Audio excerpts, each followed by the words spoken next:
وَلَقَدْ يَسَّرْنَا الْقُرْآنَ لِلذِّكْرِ فَهَلْ مِن مُّدَّكِرٍ، اور ہم نے قرآن کو سمجھنے کے لیے آسان کر دیا تو کوئی ہے کہ سوچے سمجھے۔ بسم اللہ الرحمن الرحیم۔ رب اشرح لی صدری ویسر لی امری واحلل عقدۃ من لسانی یفقہوا قولی۔ ربی زدنی علما، ربی زدنی علما، ربی زدنی علما۔ سورہ بقرہ آیت نمبر 211 to 221۔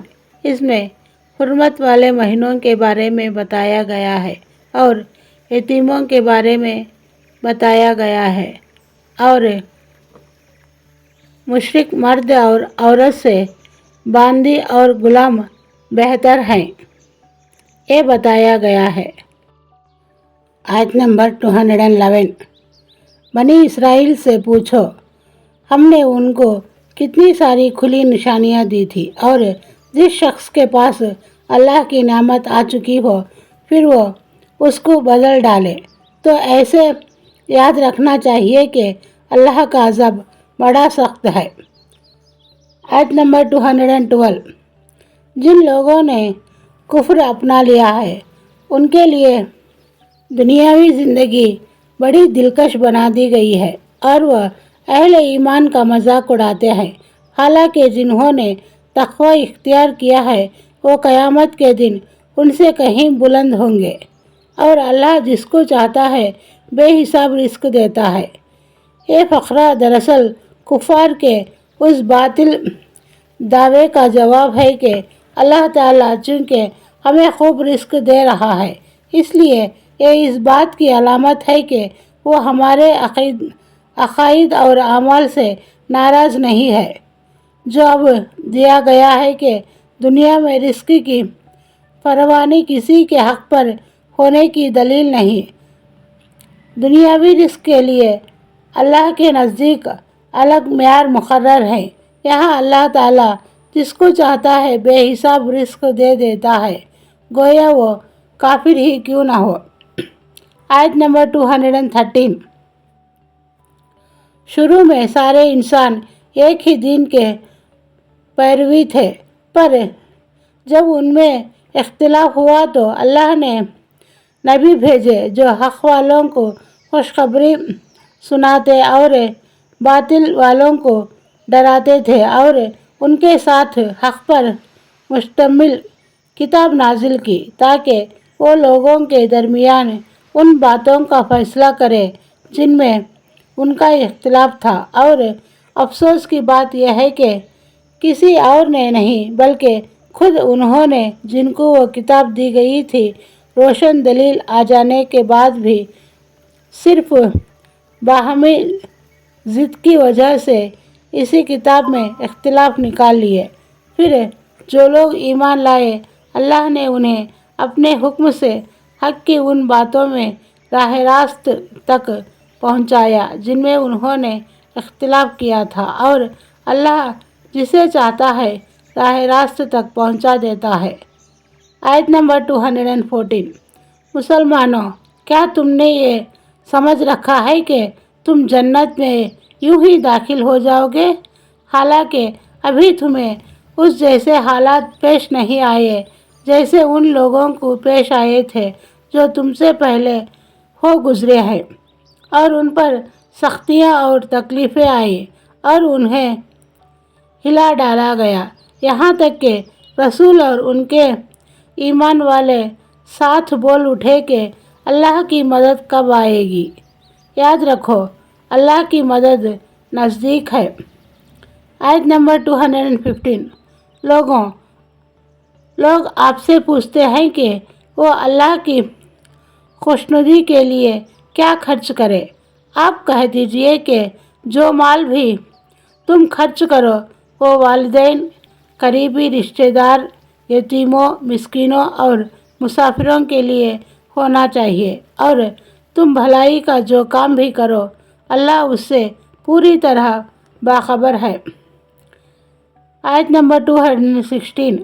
تم پر دشمنوں سے جنگ کرنا فرض کیا گیا اور وہ تم پر گرا ہے، اور یہ عین ممکن ہے کہ تم ایک چیز کو برا سمجھو حالانکہ وہ تمہارے حق میں بہتر ہے، اور یہ بھی ممکن ہے کہ تم ایک چیز کو پسند کرو حالانکہ وہ تمہارے حق میں بری ہے، اور اصل حقیقت تو اللہ جانتا ہے اور تم نہیں جانتے۔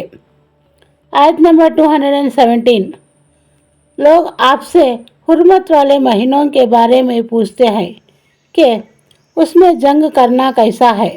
آپ کہہ دیجئے کہ اس میں جنگ کرنا بڑا گناہ ہے، مگر لوگوں کو اللہ کے راستے سے روکنا، اس کے خلاف کفر کی روشن اختیار کرنا، مسجد حرام پر بندش لگانا اور اس کے پاسبان کو وہاں سے نکال باہر کرنا اللہ کے نزدیک زیادہ بڑا گناہ ہے، اور فتنہ قتل سے بھی زیادہ سنگین چیز ہے، اور یہ کافر تم لوگوں سے برابر جنگ کرتے رہیں گے یہاں تک کہ اگر ان کا بس چلے تو یہ تم کو تمہارے دین چھڑوانے پر آمادہ کر دے، اور اگر تم میں سے کوئی شخص اپنا دین چھوڑ دے اور کافر ہونے کی حالت میں ہی مرے تو اسے لوگوں کے اعمال دنیا اور آخرت دونوں میں اخارت ہو جائیں گے۔